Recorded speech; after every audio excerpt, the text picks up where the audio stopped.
Allez, on termine au Bénin où un vibrant hommage a été rendu aux victimes de la traite négrière samedi à Ouidah, cité historique située dans le sud du pays, à l'occasion de la journée internationale du souvenir de la traite négrière et de son abolition célébrée tous les 23 août. Au programme, marche silencieuse en présence des autorités béninoises, de chefs religieux et d'afro-descendants.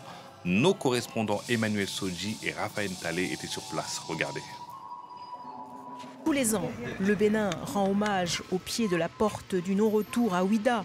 C'est dans le sud du pays, aux femmes, aux hommes et aux enfants, déportés durant 3 siècles.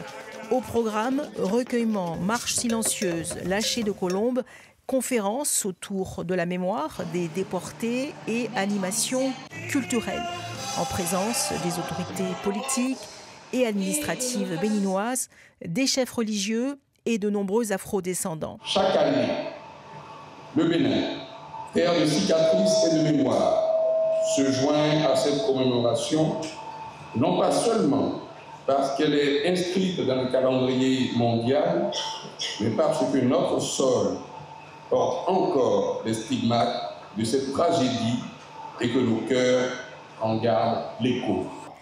Depuis quelques années, la cité historique de Ouidah est en chantier.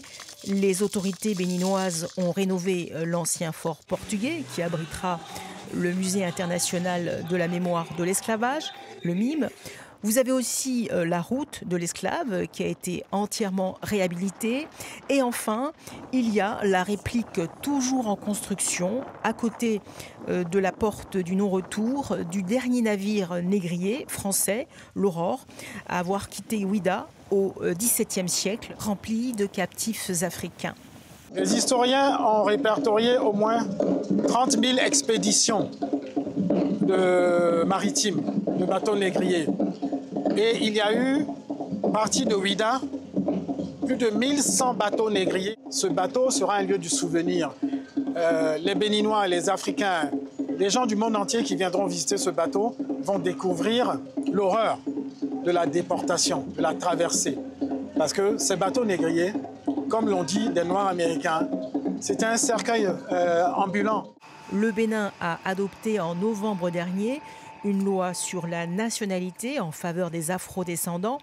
Les premières attestations ont été remises en juillet à de célèbres personnalités.